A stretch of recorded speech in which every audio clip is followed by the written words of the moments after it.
जय जिनेंद्र।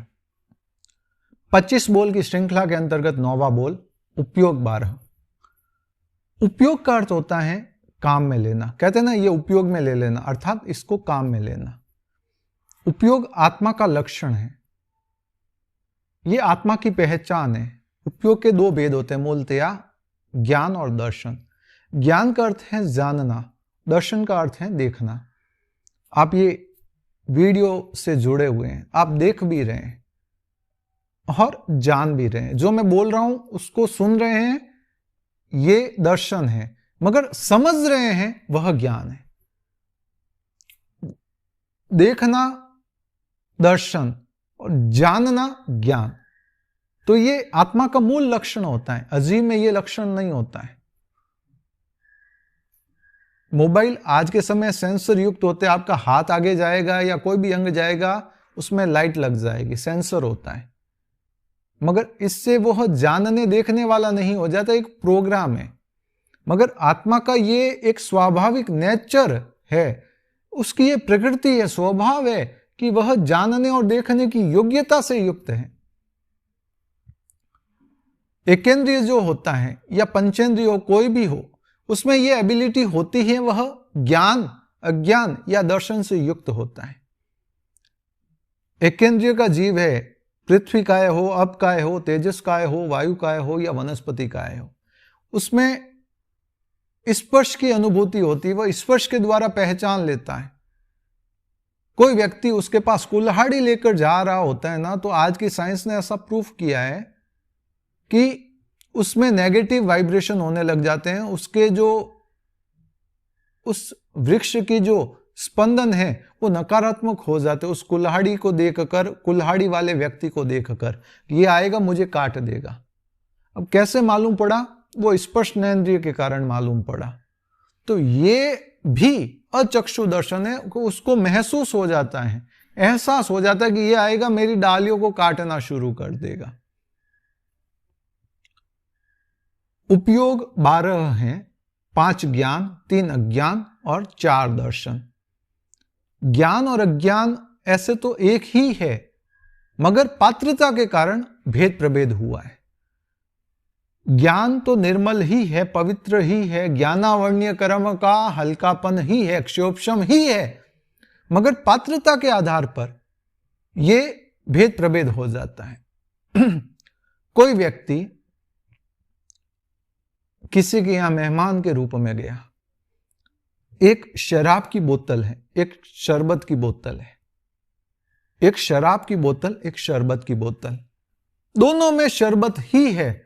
तो व्यक्ति किसको पीने में, अगर कोई शराब का त्यागी है तो कौन सा पीने के लिए वह संकोच से रहित होगा? जो शरबत वाला बोतल है उसको या शराब वाली बोतल है उसको? शराब वाली बोतल को देखकर ही वह एक बार सोचेगा कहीं इसमें शराब तो नहीं है शरबत ही, मगर पात्रता के आधार पर उससे हम एक तरह से, अगर जिसके त्याग है वह उस चीज से अवॉइड करने का प्रयास करेगा, खुद को अलग करने का प्रयास करेगा। तो ज्ञान तो दोनों में एक समान ही है, वह तो ज्ञानावण्य कर्म का क्षोभशम ही है, मगर पात्रता के आधार पर, उनकी सोच के आधार पर, नजरिए के आधार पर, दृष्टिकोण के आधार पर ज्ञान अज्ञान बन जाता है। पात्रता के आधार पर, व्यक्ति की जो सोच है उसके आधार पर। ज्ञान 5 ज्ञान, 3 अज्ञान और 4 दर्शन। दर्शन का अर्थ होता है देखना, जानना, फील करना।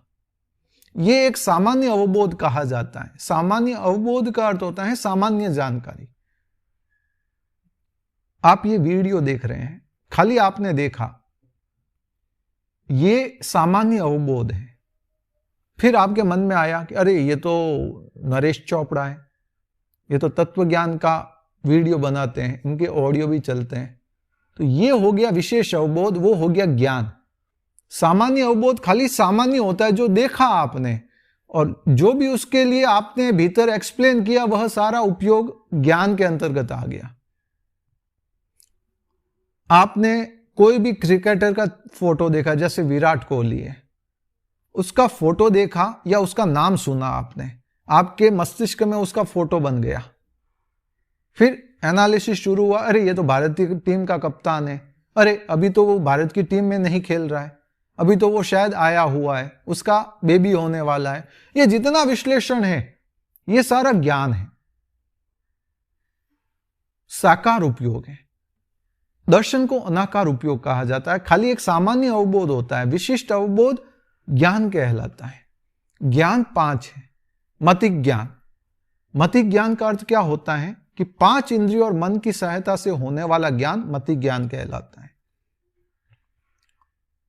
आप मुझे देख भी रहे हैं, सुन भी रहे हैं, ये सारा मतिक ज्ञान है, मगर जो समझ रहे हैं वह शुद्ध ज्ञान कहलाता है। शब्द संकेत के माध्यम से समझने और समझाने की जो शैली है वह शुद्ध ज्ञान कहलाता है। मति ज्ञान वर्तमान कालिक होता है, शुद्ध ज्ञान त्रिकालिक होता है।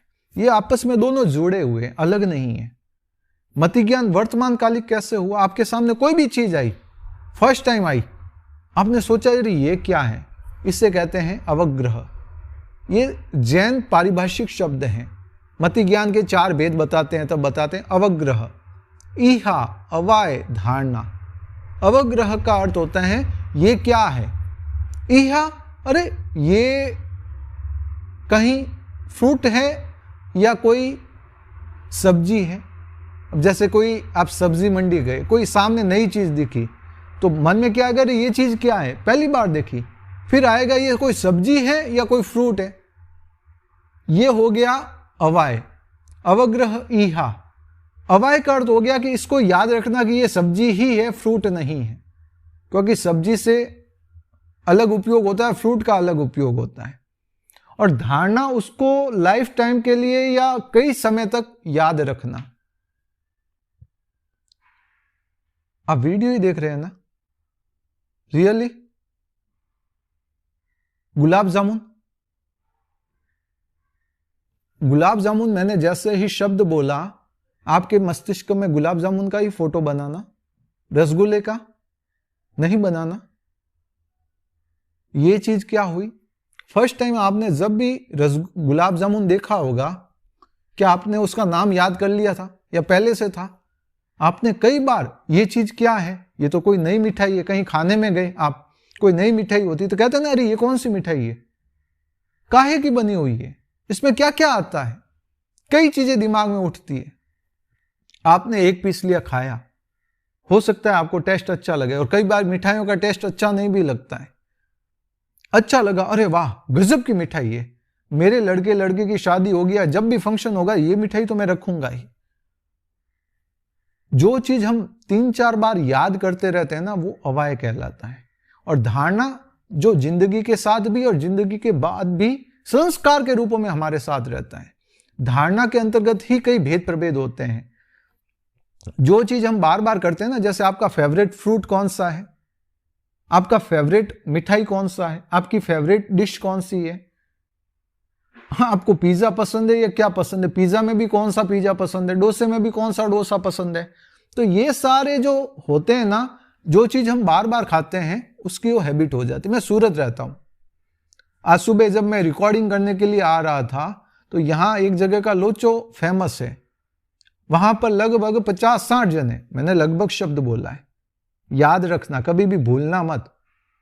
मैंने कोई काउंट नहीं किए व्यक्तियों को, मगर इसीलिए लगभग शब्द बनाया है, लगाया है कि लगभग 50-60 लोग लाइन में खड़े होंगे।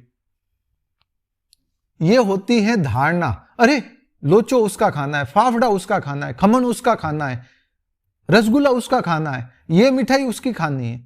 तो ये सारी चीजें होती हैं धारणा के अंतर्गत, मति ज्ञान के अंतर्गत। जो मति ज्ञान 5 इंद्रिय और मन से होता है। 5 इंद्रियां होगी, कान, आंख, नाक, जीभ और शरीर और मन। ये 6 चीजों से जो ज्ञान होता है वह मति ज्ञान। शब्द संकेत के माध्यम से समझने और समझाने की शैली को शुद्ध ज्ञान कहते हैं। आप वीडियो सुन रहे हैं, देख भी रहे हैं, मैं बोल रहा हूं, यह शुद्ध ज्ञान है। शब्द संकेत के माध्यम से मेरी बॉडी लैंग्वेज भी चल रही है, यह हो गया शुद्ध ज्ञान। यह शुद्ध ज्ञान त्रैकालिक होता है, तीनों काल में रहता है, जबकि मति ज्ञान वर्तमान कालिक होता है। फिर आता है अवधि ज्ञान। अवधि ज्ञान का अर्थ हो गया कि जिसके अंतर्गत जो दृश्यमान पुद्गल है, छोटे से छोटा, बड़े से बड़ा, उसको हम यहां बैठे भी देख सकते हैं। कहीं पर भी सीसीटीवी कैमरे लगाने की जरूरत नहीं है।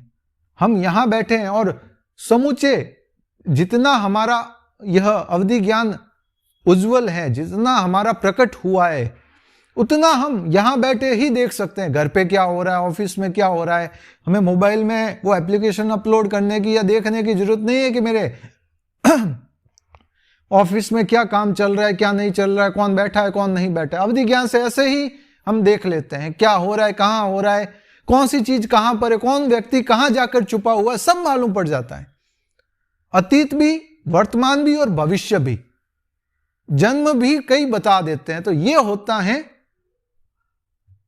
अवधि ज्ञान, जिसमें रूपी पर्यायों को जाना जाता है, देखा जाता है। चौथा होता है मनः पर्यव ज्ञान। मनः पर्यव ज्ञान हो गया जिसमें मनोगत भावों को जाना जाता है, पहचाना जाता है, मन की पर्यायों को समझा जाता है, उसे मनः पर्यव ज्ञान कहते हैं। यह केवल साधु को होता है या साध्वी को होता है और किसी को नहीं होता। अवधि ज्ञान नरक, तिर्यंच, मनुष्य, देव चारों गतियों में हो सकता है, मगर मनः पर्यव ज्ञान और केवल ज्ञान केवल और केवल साधु को या साध्वी को ही हो सकता है और किसी को नहीं। मनः पर्यव ज्ञान भीतरी विशुद्धि के आधार पर होता है, उत्कृष्ट वैराग्यता के आधार पर होता है। वर्तमान में इस पंचम कली काल में मनः पर्यव ज्ञान पॉसिबल नहीं है, लुप्त हो चुका है केवल ज्ञान की तरह। पांचवा ज्ञान है केवल ज्ञान। केवल ज्ञान अर्थात केवल ज्ञान है, अनंत ज्ञान से ओतप्रोत है। आत्मा का जो मूल स्वभाव है, आत्मा को कुछ जानने की अपेक्षा नहीं, कुछ पढ़ने की अपेक्षा नहीं, कुछ देखने की अपेक्षा नहीं है, सब कुछ उससे मालूम है, मगर ज्ञानावर्णीय कर्म के कारण वह पूरा ज्ञान आवृत हो गया है, इसीलिए हमें कुछ मालूम नहीं है। तो यह होता है केवल ज्ञान। आत्मा में जानने की शक्ति है अनंत चीज को, अनंत पर्याय को। हम करोड़ों जन्म हमारे जानते हैं, देख भी सकते हैं केवल ज्ञान के द्वारा और बता भी सकते हैं कि आगामी क्या करने वाले हैं, यदि हमारे पास हो तो यह होता है केवल ज्ञान।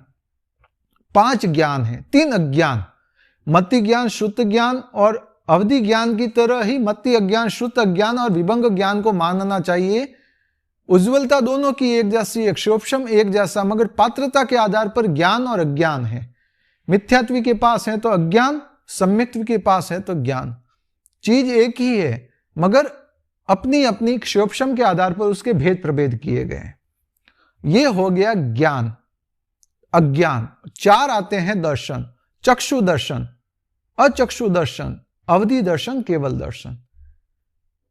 चक्षु दर्शन के अंतर्गत हम कुछ भी चीज देखते हैं वह चक्षु दर्शन, मगर जब उसका विस्तार करते हैं, उसको एक्सप्लेन करने का प्रयास करते हैं, उसको समझने का प्रयास करते हैं, वह हो गया मति ज्ञान, श्रुत ज्ञान।